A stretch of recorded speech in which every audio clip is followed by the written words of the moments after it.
From the View My Sports studios, it's The Breakdown. Recruiting Simplified. With your hosts, Roger Tillis and Chuck Olesker. Today's guest is former collegiate and professional basketball star, ESPN analyst, fitness instructor, and model, Steffi Sorensen. All right, welcome to The Breakdown, our inaugural show here with Steffi Sorensen, our special guest, Chuck Olesker. Say hi, Chuck. Hi, Chuck. No, it's been a long time in planning, and we're finally here, and we're very excited to get started, and of course, very excited to have Steffi joining us on our inaugural show. Well, thank you guys for having me. Yes. I appreciate it. Yeah, here at the new View My Sports That's studios. Right. Yeah, still in creation, but I think we're doing a pretty good job so far. That's right. Before we get started, I promised I would give a shout out to an organization, the Hero Foundation, which is based out of Michigan. One of our representatives sent us some nice little bracelets, so you can see we're wearing them there, David. Hey. A HERO stands for Athletes Helping Everyone Reach Out Against Bullying. It's a very good cause, obviously, bullying, hot topic. We talked about that a little bit earlier.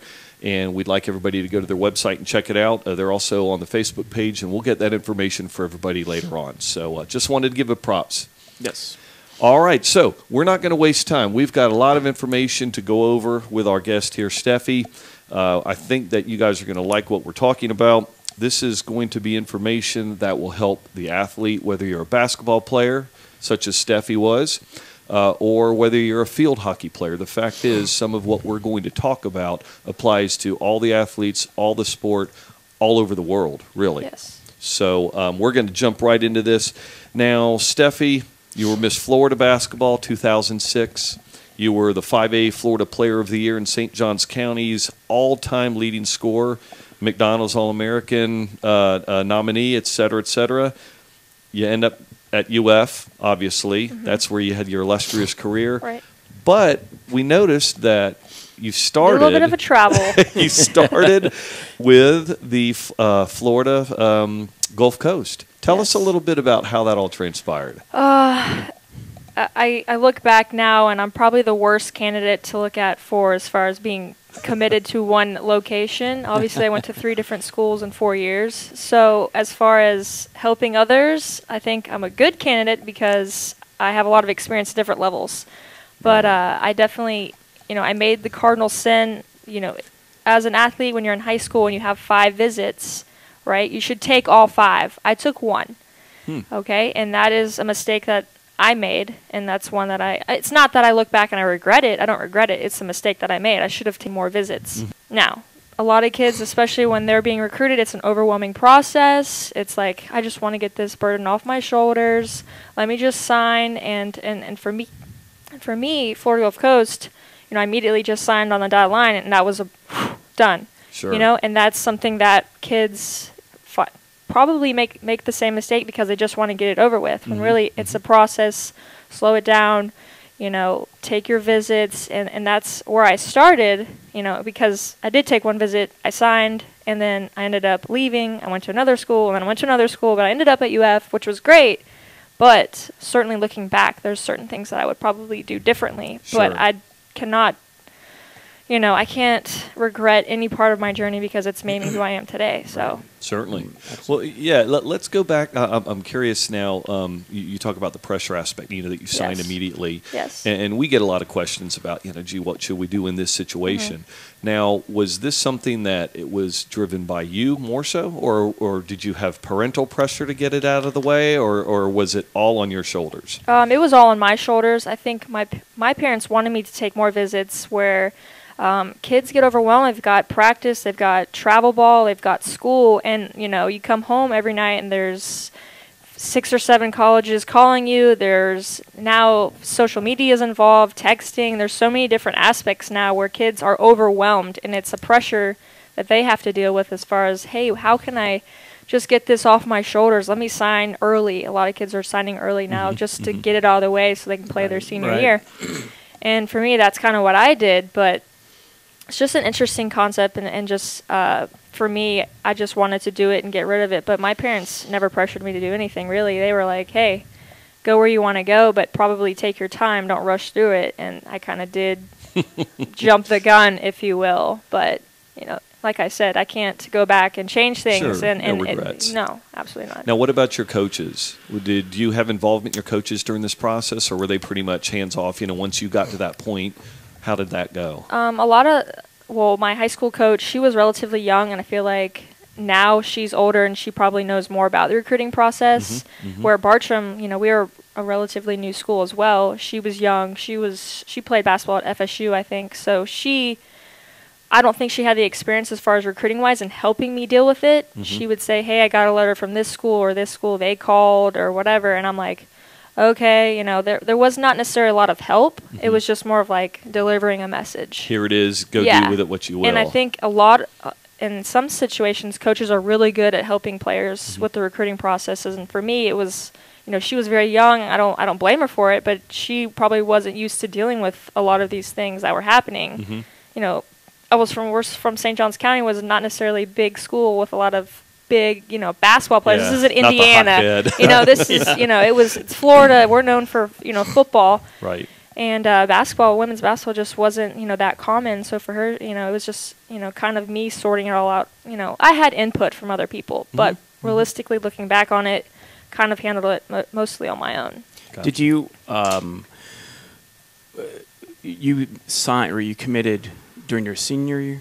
Before my senior season started, yes. Senior, okay. During the junior year, were there coaches? I mean, I know, again, Florida's not so much a hotbed for women's basketball, but were there coaches coming to visit, you know, the school and looking? I mean, obviously they probably heard about you through high school and then probably maybe the AU or travel or whatever you were doing. But how much recognition or notice were you getting outside prior to the visits? I think what makes my story different and what makes it unique is that I was not really heavily recruited by big name schools. I didn't have Pat Summitt. I didn't have the cream of the crop coming over to my house, calling me, those sort of things. Sure. Through high school, even though, you know, if you look at my accomplishments, you'd think, hey, maybe she would be recruited by bigger schools. I wasn't recruited by a lot of bigger schools. And so I had, you know, small D1, Ivy League schools because I was doing well in school. You had great grades. And so there were coaches there. It was more smaller. It wasn't a big, you know, I wasn't overly recruited. I didn't have huge names, you know, popping up every day. It was more smaller schools and like UNF, JU, obviously, because I'm a local kid. But they do show up at games, and that puts a whole another level of pressure on you when you're trying to perform, you're trying to get recruited, and you look up and you have a turnover and you see the college coaches and they're writing down stuff, and you're like, oh, I just lost that scholarship. Right. And hope I don't run into the bench, you know, while you're looking up. Yeah. That's well, you know, it's funny. I wanted to go back to that because that was something that that we do, you know, get a lot of questions about. And when we're talking about talent and when we're talking about, you know, what kind of programs are going to be checking us out and who do we appeal to, who do we proactively go out and, you know, try to get in front of, because we want to be realistic. I mean, if you're a NAIA candidate, you're not going to be knocking on the door of D1 schools. It's just a waste of everybody's time. But as we were looking over your accomplishments, which I could speak all day and not get to maybe half of them. I mean, we were just reading over it, and I'm thinking, she went to Florida Gulf Coast. Now, because of last week, everybody knows about Florida Gulf Coast. Everybody knows. I mean, I want to wear one of their jerseys. I mean, I'm excited about Florida Gulf Coast. But the fact is, when you went to Florida Gulf Coast, I mean, they were just finishing up Division II qualification, I guess. And so, I mean, how does somebody who, with all of these accomplishments, I mean, if I was a parent or if I was the coach, and as we see quite a few examples of this, where, you know, my kid's the greatest. I mean, you are expecting Pat Summitt. You're expecting UConn to be beating your door down. And especially, I mean, that's how the perception is. Well, you're a perfect example where you can have those accomplishments, and you ended up at Florida Gulf Coast. Yeah. I mean, who were some of the, you said you had 5 visits that you could have taken. Yeah. Who were some of the other schools, if you can recall? I mean, just to kind of touch on what you said, the Florida Gulf Coast thing, especially, I'm not going to sit here and say, hey, I want all these accomplishments, why am I not getting recruited? But when I won Miss Florida basketball and then I'm signed with Florida Gulf Coast, I received a lot of criticism as far as who is this girl and why did she even win this award? I mean, there was a lot of people out there saying, Wow. negative things about me when, hey, I didn't even ask to get the award. Hey, I'm very thankful. Take the award. I don't really care. I mean, it's Sure, not for right. me. You know what I mean? And then I sign with Florida Gulf Coast and I have to hear, I didn't deserve it because I'm not going to a big level school. And that's, that was something that I ran into, which most people don't know. But other schools, I looked at JU and UNF. Princeton and Cornell were 2 Ivy League schools that I did look at. Problem is, I was like, I don't know if I'm really smart enough to go there. Who wouldn't question that when Sure. every president went to an Ivy League school? And I'm like, okay, well, it was always my dream to go to Florida. I was not recruited by them at all. I liked USF. I liked Miami. A lot of Southern schools, SEC schools. I just knew realistically that they weren't interested in me, and looking back now, I'm like, if I only had a chance, if I had one opportunity to just go out there and show what I could do, I swear on my life that I would get, I would get a scholarship. Always felt that the self-worth is what I preach now to kids is, do you believe in yourself? Because that's how much you believe in yourself is how far you're going to go in life.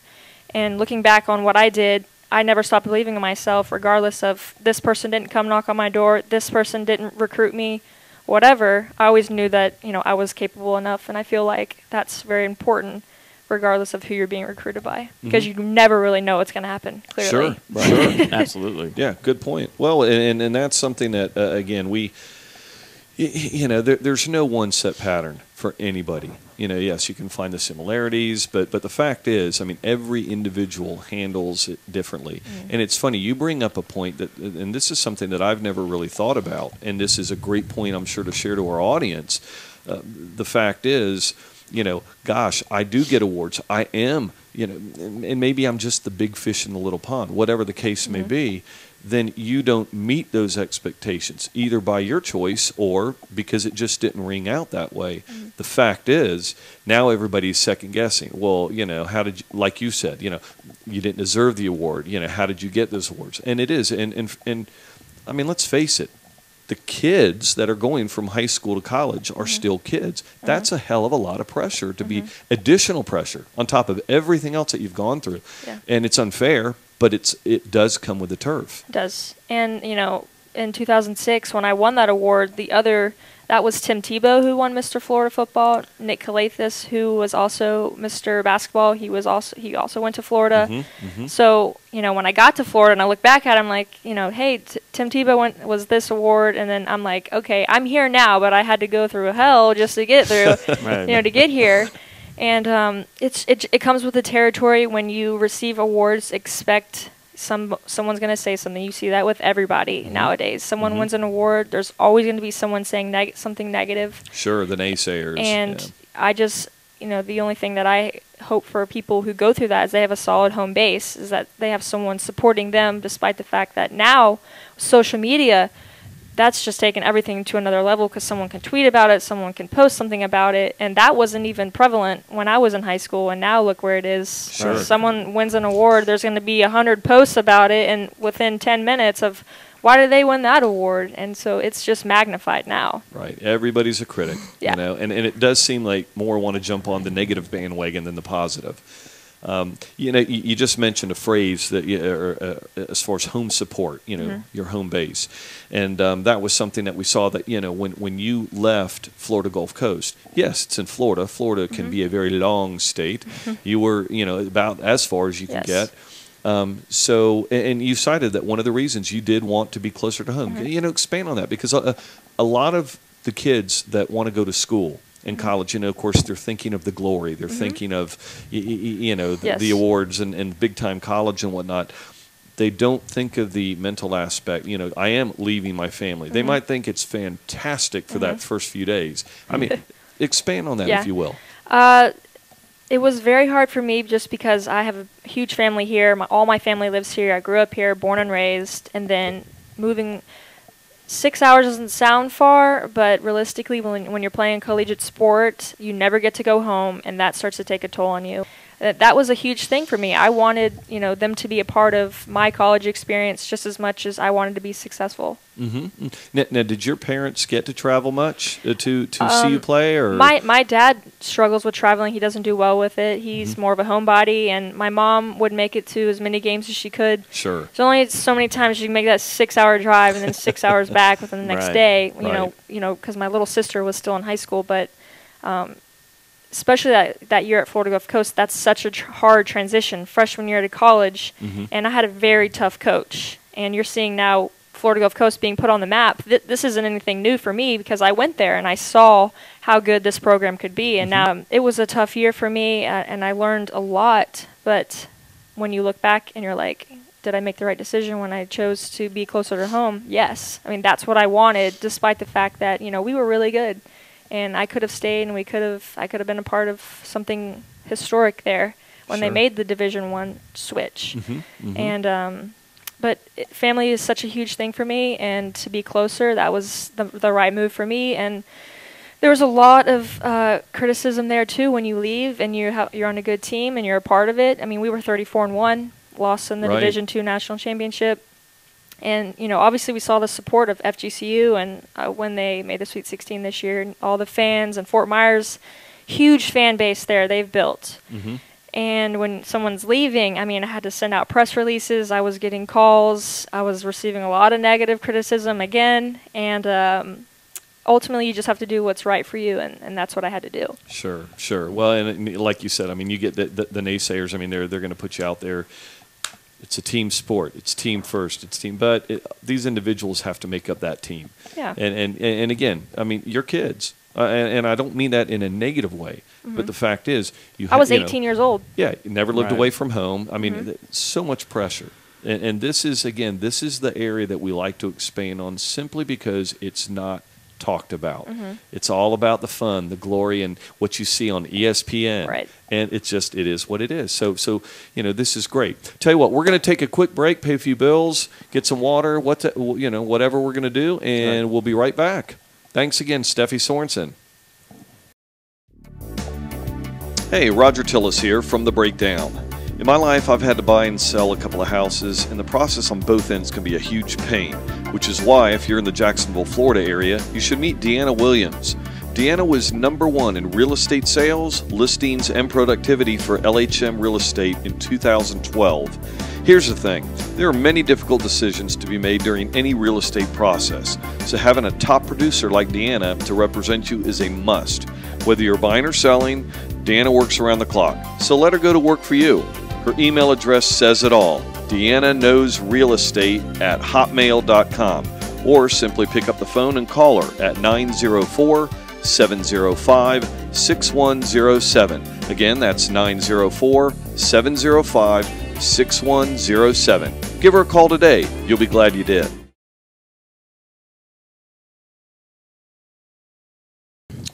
All right, and we're back here on the BreakDown with our special guest, Steffi Sorensen. Now, Steffi, we've covered a lot of information, obviously, up to this point. We're going to keep on going. I've got my list.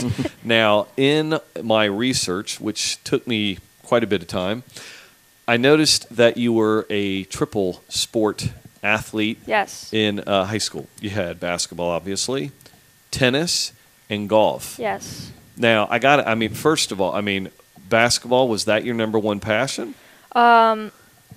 It's an interesting story.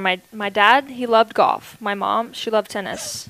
Guess what sport I chose? Basketball. So they're probably like, God, I wish you played golf. I wish you played tennis. But, I actually spent most of my life growing up. I started playing basketball at 4.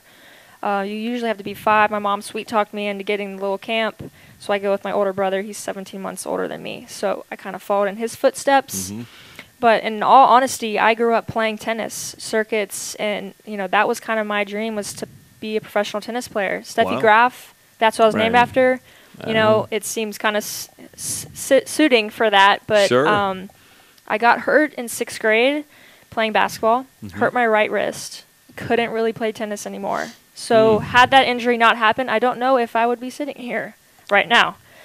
To be honest, might be talking to Steffi Sorensen, the professional tennis player. That's all I did. And when that injury happened, I kind of was like, I had to give up tennis and really focus on basketball, and that's when I started, pursuing basketball more. So basketball became my first sport then, but really I started off playing tennis. Golf was something that helped me mentally. It helped build my mental strength. You drive, it goes in the woods, you've got to pull yourself together and hit a nice shot onto the green. But that was always good for me as far as building my mental strength before basketball season. And then tennis was good for my footwork. I eventually played again after my wrist healed up, but nothing, really overly competitive. Not just, to the just level. high school. Sure. Just high school, and I enjoyed playing it. It was good for me to stay in shape. Stay in shape. But obviously, I had to commit to basketball for the summer. So I loved playing different sports. I encourage kids to play different sports because they can help you in so many different ways. Like I said, golf helped you with your mental aspect. Tennis, footwork. Something can always help you for your main sport. It's just all your commitment has to go into that main sport realistically. Sure. Now, let me ask you, and you bring up a good point, because we've had long conversations about this, and we get a lot of emails from parents and whatnot, and from coaches in high school, how to address this. Multiple sports at the high school level. Basketball coach won't let me play lacrosse because he wants me focused on basketball, but I really like lacrosse. I want to play soccer, but I can't because, you all of a sudden it's a turf war. The coaches are trying to stake you down. Yes. A, because they want you to be the best, but B, they feel that, you're part of the team. We want you on our team, so we want you focused on just our stuff. I mean, I grew up, and I'm not going to say how long ago, but when I grew up, and you played every single sport you possibly could. There wasn't a whole lot of overlap. If you were playing football and you wanted to wrestle, great. When football was over, you came into wrestling, no problem. I mean, that's just the way it was. They encouraged you. I'm hearing more and more now with these conflicts. And the high school coaches saying, no, you have to choose one or the other. Now, I understand from the aspects of, you're pretty good at soccer, but you're a really good lacrosse player. You really should focus on lacrosse because that's how you're going to be able to get into college. Well, okay, what does the kid want, though? He might be really good at lacrosse because he's natural, but he might rather play soccer. So how do you tell these kids this? I mean, did you, from your perspective, when you were playing these three sports, did you get any guff from the coaches at that point? To be honest, I didn't have that problem at all. I mean, I went from golf to basketball to tennis, and it was a smooth transition. I would miss the occasional practice for basketball if I had a golf tournament, but my coaches never gave me any flub about it. It was very smooth, and after I graduated, my younger sister, she was on the dance team, and she also did cross country. She ran into a problem where the dance team coach was like, no, you can't miss this to do your cross country. So if you think about that, I mean, that's, dance team, cross country, and that was 2 or 3 years after I graduated. So I feel like once this kind of started getting going, the recruiting and all that, it started blossoming more so out here. Sure. Coaches have started, buckling down and saying, hey, I don't want you to get hurt. I don't want you to miss this practice. And I feel like that really limits kids. I mean, you have to let them play whatever they want to do. You have to let them explore what they want to play because some kids are good at both. You can't just tell someone, hey, you can't play that when they're just as good. I mean, a good example would probably be Riley Cooper. When I was at Florida, he was awesome at baseball. He was also really good at football. Sure. And he did both. And, he got drafted in both. And so someone like that, you just have to let them play. I think coaches today just try to eliminate the distractions from other sports because they want their athlete to be the best at that sport. Sure. But in the end, I just feel like you can learn so many things from other sports that you just have to let the kids play. But hey, I'm not a high school coach. I understand the risks, but for me, my experience was I'm going to play everything because I like it and I like doing stuff. So don't tell me what to do because I want to do what I want to do. Right. But I definitely hear a lot more of that though nowadays. Yeah, I think, and we hear different sides. I think the coach, for some coaches, it's about making a reputation. They want to be able to be, I've got the coaches lined up, come in and get my players, and so I want to make sure my players are the best. Not so much for the team, not for the program, not for the kid, for their resume. Yeah. And we hear that, and Right. and it's a shame that and of course there's two sides to every story. And I'm not saying that I get on the bandwagon on one or the other. We like to talk about all of it. And again, one person could be one way, one could be another. But it's good to hear that. I mean, there are still examples of coaches that say, nah, enjoy the ride. Yes. Have fun. And that's sort of one of our credos, enjoy the ride. Yeah. So, but that's good to hear that a great I example. think it depends, too, as far as how big the school is. Some smaller schools, they need athletes to play multiple sports, and they don't have a problem with, they're letting their kid play football and baseball. And sometimes with bigger schools, they're like, hey, we have enough people on the team. Let's just keep you all playing football and let you train in the off season and skip baseball.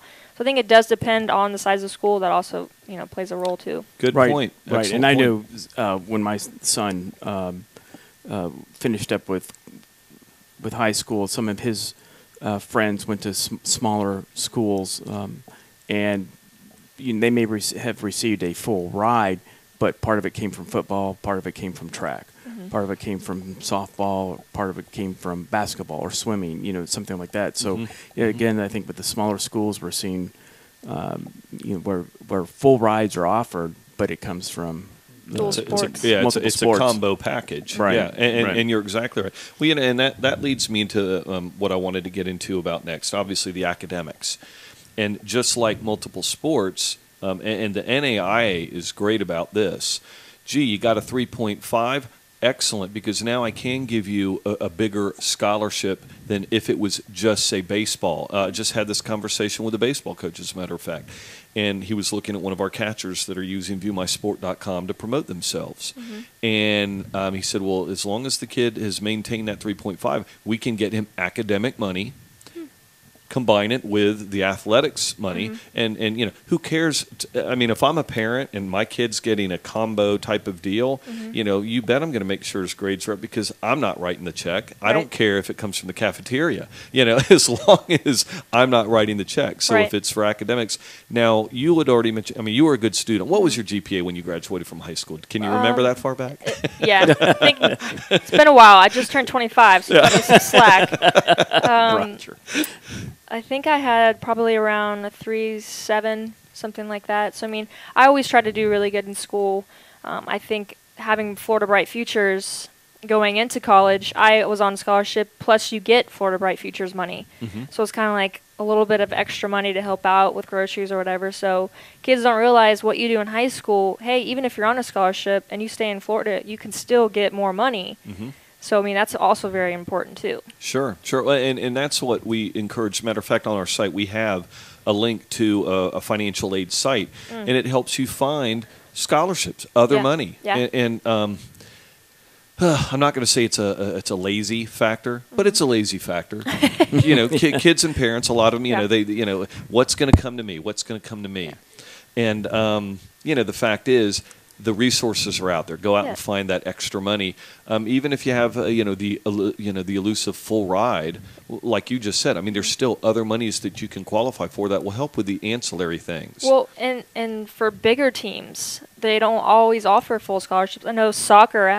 I had multiple friends who had to pay for their own books, had to pay for their own housing. If you can find other ways to get scholarships by achieving a certain amount of academic success in high school, I mean, that can definitely help out with the burden you kind of put on your parents when you go to college and you're playing a bigger team sport and you can't get the full ride. Put in the work in the high school, get some good grades, and get other scholarships, and you can really, kind of go far as saving money too. Sure. And God forbid you might actually learn something. I mean, is that what we're going to college for? I don't know. I thought it was a party. We do see it. Well, you would see. Yeah, I could see that. I could see that. I've seen some of your photos. We talk about academics, and it's almost like the community service aspect, which we'll get to shortly. But the parents are even jumping on this wagon where the academics, it's more of a requirement to go to college. It's a requirement to try to get a scholarship. Well, that's the wrong approach in my opinion. I mean, academics, the fact is your kids are in school to learn. They're trying to achieve knowledge that will help them maybe make a decision of, what they want to be when they grow up and what they're going to major in. And a lot of kids going to college still not knowing, I'm what, 50-something? I still don't know what I want to be. So, I mean, I can imagine the pressure for the kids going into college. But the fact is, the academics, I mean, if the kids are, let me ask you. Okay. Okay, you went to camps, and you did probably special training and things like that. I mean, doubt you did it for free. No. Pretty costly stuff. Yes. You probably spent what I mean, and you may or may not even know how much your parents probably spent on I don't wanna specialized know. training. Thousands-ish? Yeah. Yeah, Oh, yeah. easily. That's probably a year. Well, and think of the time. I mean, Yes. summer. What's that? I'm in camps all summer. I'm doing visits. I'm because you're committed to what you want to do. Well, the fact is, you have you have all this time and all this money spent on the physical aspects. Right. How much time is put in the academics? Hey, let's maybe take a day out of every week during the summer and do some tutoring. Yeah, but I'm fine. I've got that 2.4, man. I'm nailing it. Yeah, but let's get you there to where maybe you can hone your skills so when you go back into school after the summer break, you're getting your GPA up a little bit. Nobody does it. Yeah. I can't, and it's amazing because I've seen some phenomenal athletes come out. I mean, blue chippers, and they're going nowhere because they can't get their GPA. And now the pressure's on because GPA is going to be 2.3, by gosh, as a requirement. Well, they were struggling for a 2.0. Yeah. And I find that bizarre in its own right. But the fact is, if you would have spent a little time on the academics, maybe that scholarship would have come about. Maybe, yes, you wouldn't have been a scholar, but it would have been good enough to get you that ride so you could continue playing sports and maybe discover your academic prowess, at the college level. I think it falls into the parents' the parents' hands in high school because when you get to college, there's advisors, you have tutors all set up for you as being a student athlete. They take care of you in that regard and make sure you're handling your business with school. But in high school, it's up to the parents, and I feel like they have to take more responsibility at preparing their kid to go to college because it'll be taken care of when they get to college. They will have tutors. Probably mandatory. I had mandatory tutors for certain classes, and I had to go to. But for high school, I would like to see more involvement from coaches and parents and even the advisors that they have in high school. Take advantage of that because it can be so helpful. And don't wait till like the last your senior year and you've got a 1.8 and you got to get a certain GPA. Right. Oh, yeah. That's not what college coaches want. They want someone who's prepared. Sure. Well, and that's the thing, and that's our answer to the parents out there that say, That's why I'm sending my kids to school. They're in high school. By now, they should know how to study. By now, they should know how to do this and that, etc. And it's this is what the teachers get paid to do. Wrong, and you just back that up. I mean, the fact is, it is the parent's job. You don't ever stop being a parent. Yeah, I mean, my mom sent me to the Huntington Learning Center. I was having trouble with my SAT. I did really well in school. Took the SAT my freshman year, didn't do that well, and I'm like, am I dumb? What's the deal? And the problem is you just don't study for those sort of things. And I would go to a test prep center, kind of getting ready all the way up to my senior year. Every now and then, I wouldn't go every week. But, I mean, I would certainly, my mom would make me go to make sure that I'm studying the right things so that I could get the right SAT score. And realistically, looking back, I'm like, thank you, Mother, because, I mean, that's how I got, scholarship and scholarship money. Excellent. Excellent.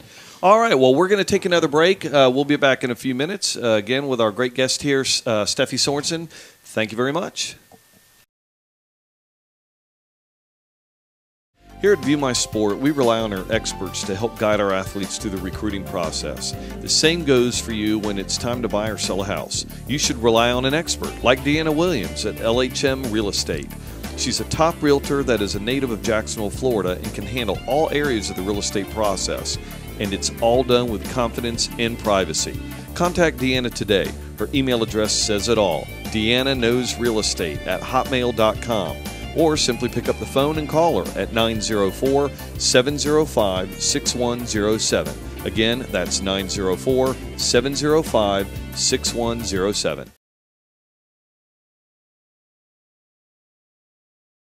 All right, and we're back here on the Breakdown here at the View My Sports Studios with our special guest, Steffi Sorensen. All right, before we go any further, we have got to pay kudos to our Athlete of the Week. The View My Sport Athlete of the Week for this week is Brittany Norris. She's a shooting guard. She's out of Bishop Lynch High School in Texas.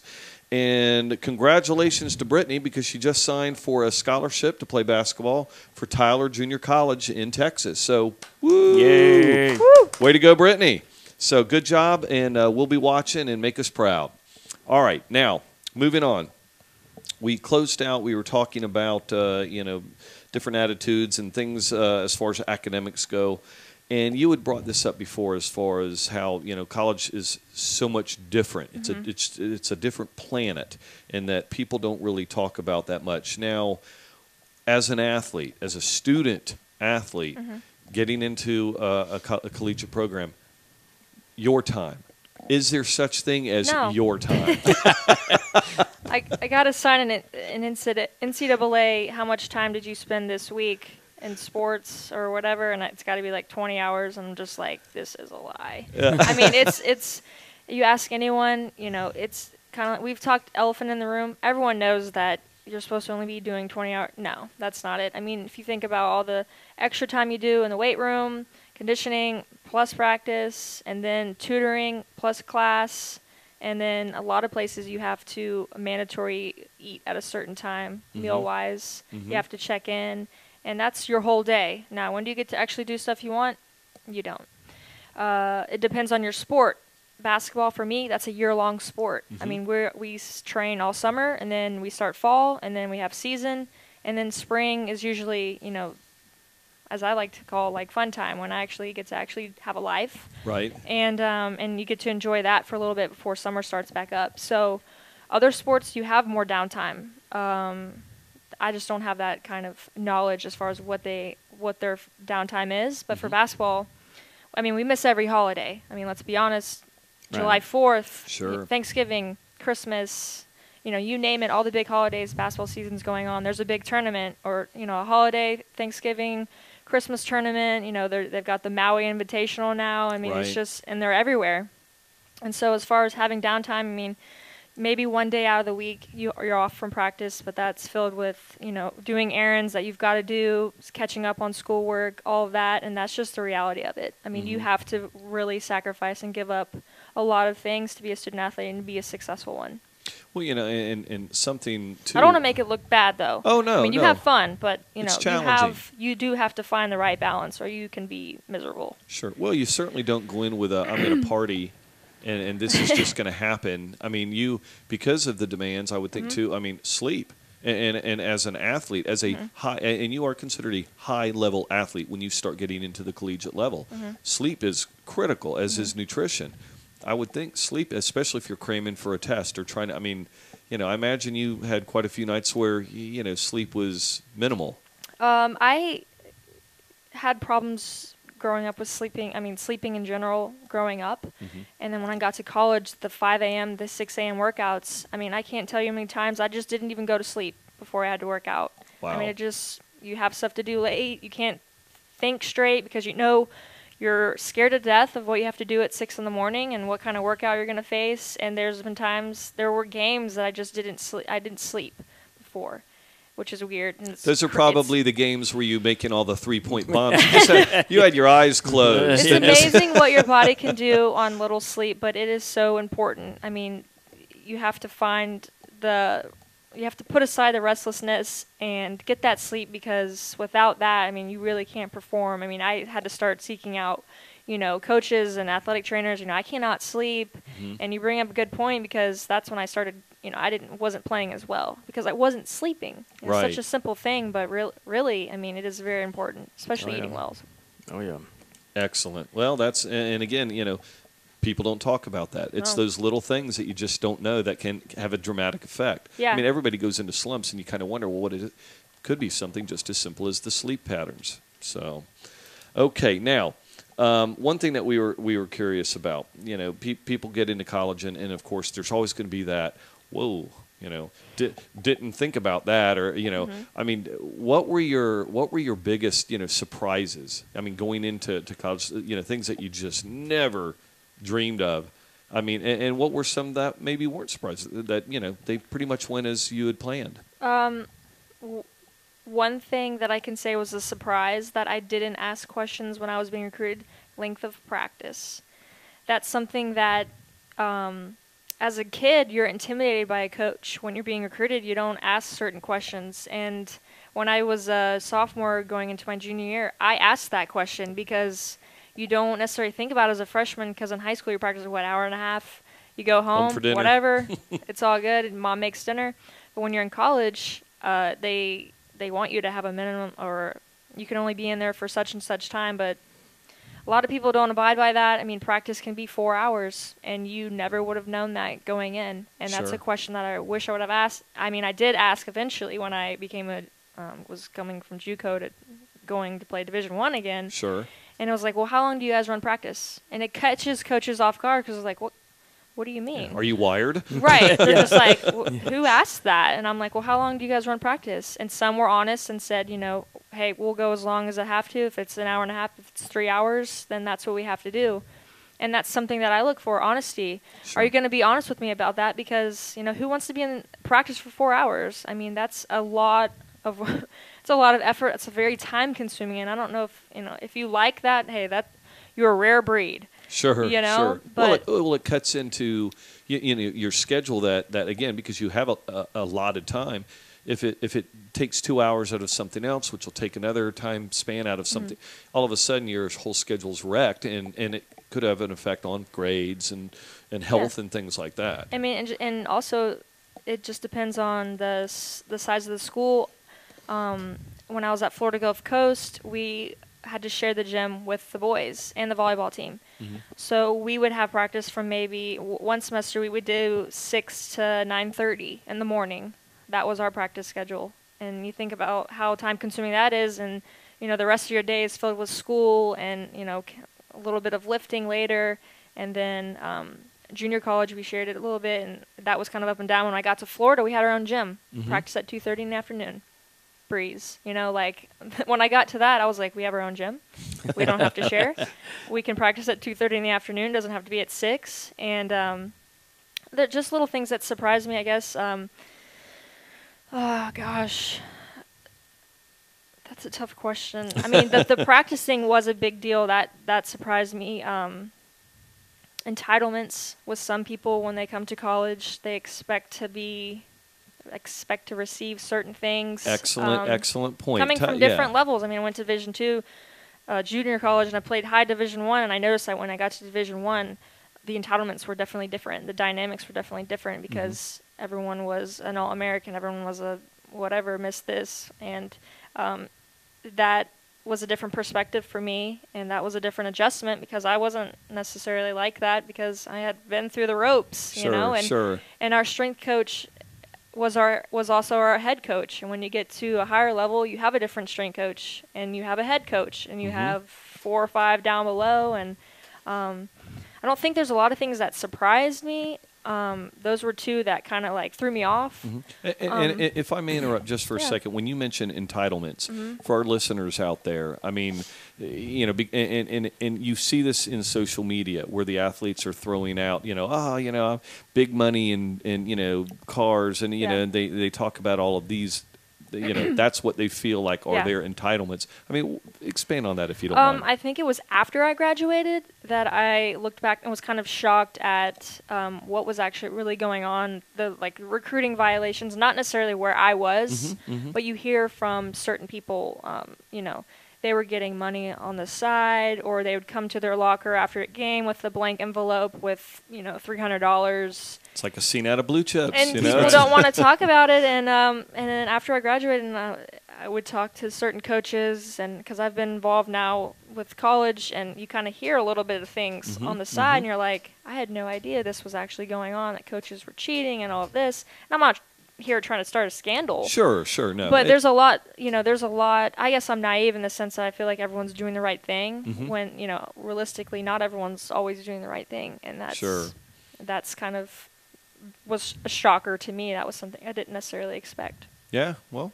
and you're right. I mean, and it's sort of that, again, the elephant in the room. Yeah. But the fact is, I mean, we all know. It's just different levels and whatnot. But that's a whole nother topic. Yeah, we don't want to go there. Yeah, we don't want to go there. Yeah, that's right. Now, you being a high school athlete, again, not just basketball player, once you started really shifting gears into basketball and you started getting the accolades and whatnot, and you realized, yeah, this is my bag.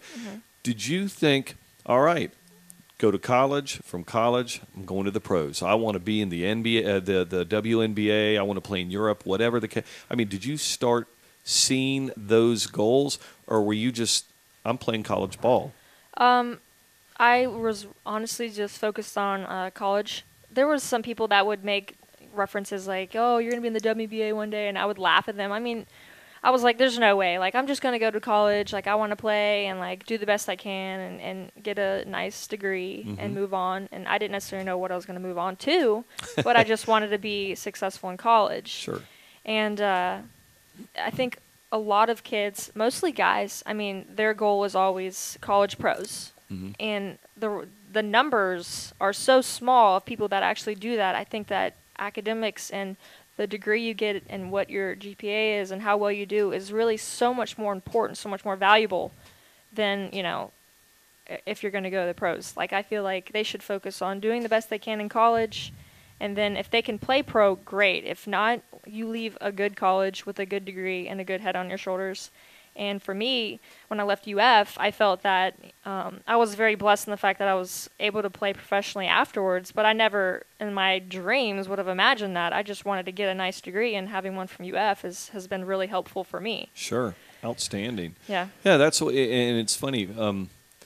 You, of course, again, you had all the achievements going from high school to college. Went small school before you went to the ultimate program at Florida, and then as you're playing in college, you're kind of wondering,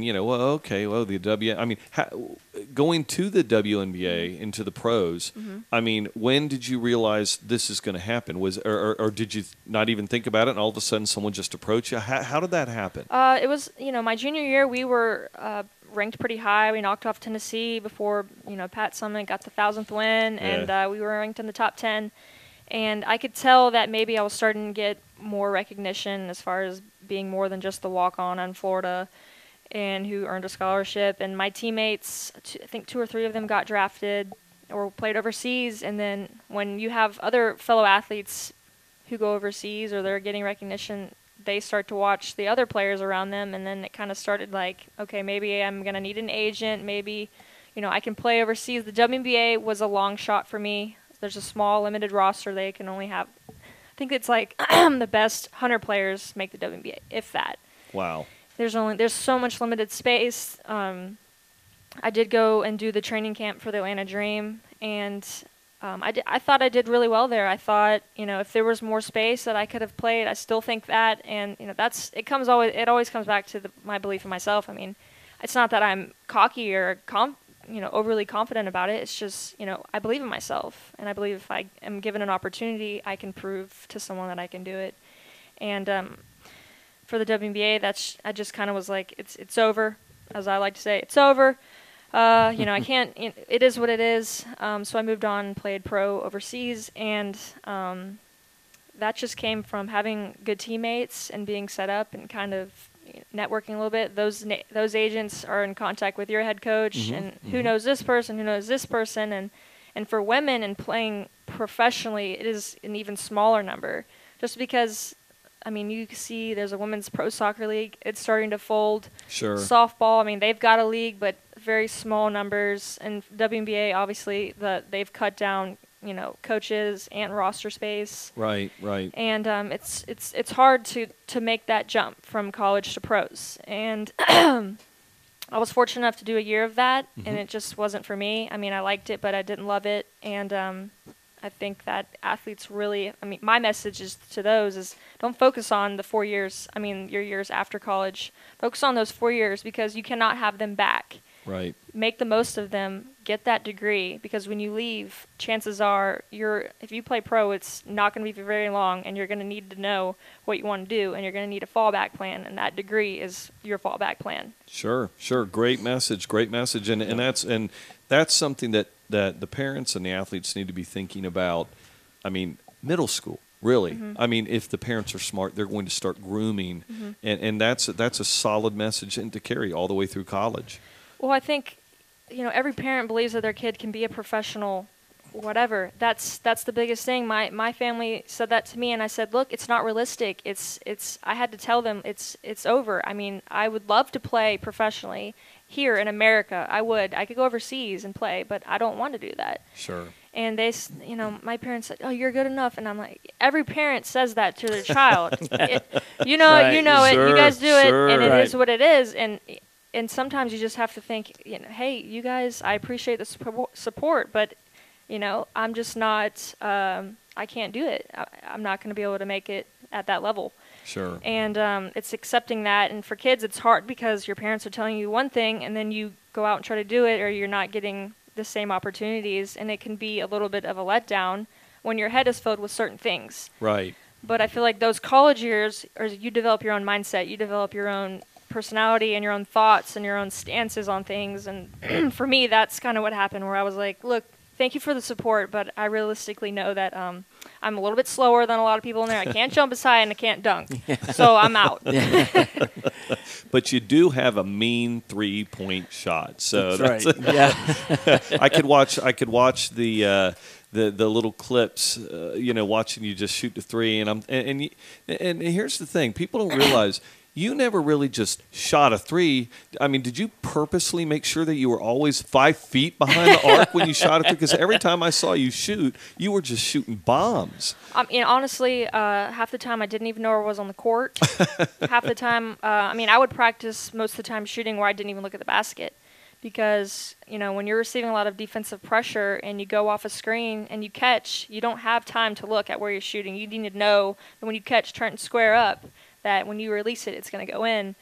And, hey, if I was 5 feet from behind the line and I made it, hey, I'm not going to complain. Made the highlight reels. Right. Yeah, made the highlight reels. That was great. That's right. Well, now, what is next for Steffi Sorensen? Obviously, you had the ESPN gig this past basketball season.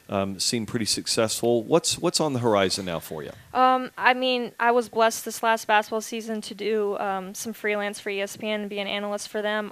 I'm very young as far as being an analyst. I'm working right now solely with kind of broadening my platform and what I can do. Mm-hmm. I love speaking to kids and getting the message out there about my story, and because it is a story.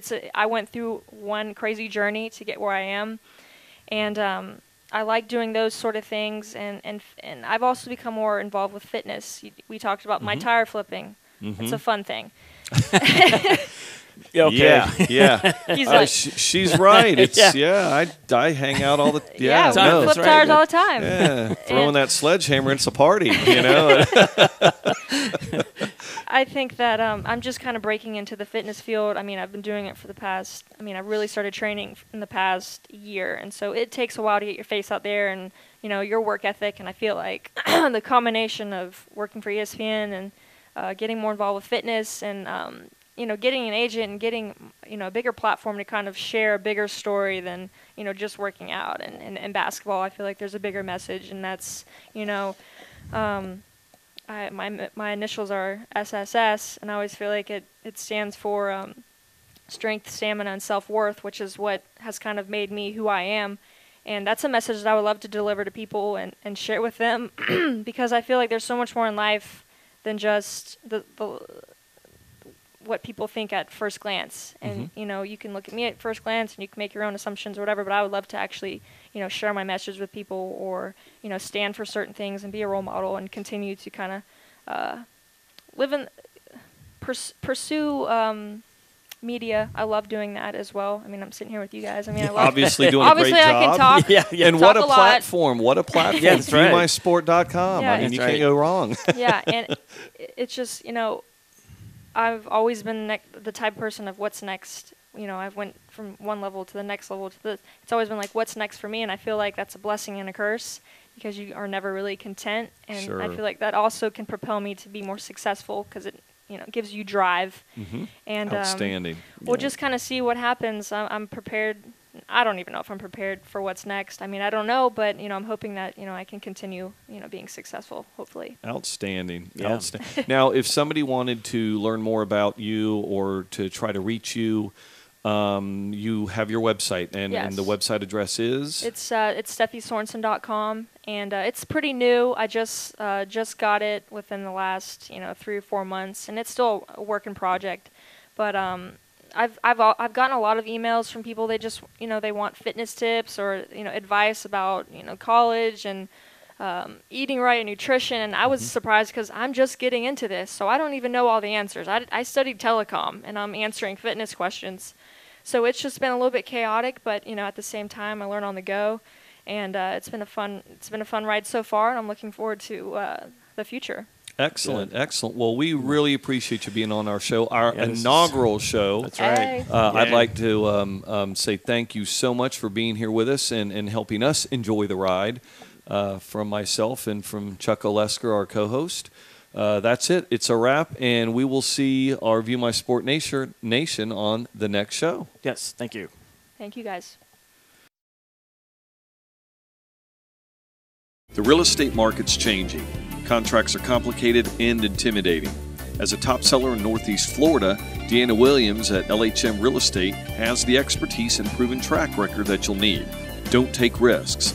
Let Deanna prepare your home for sale, negotiate a top price, and take you to closing quickly. Her email address says it all. DeannaKnowsRealEstate@hotmail.com.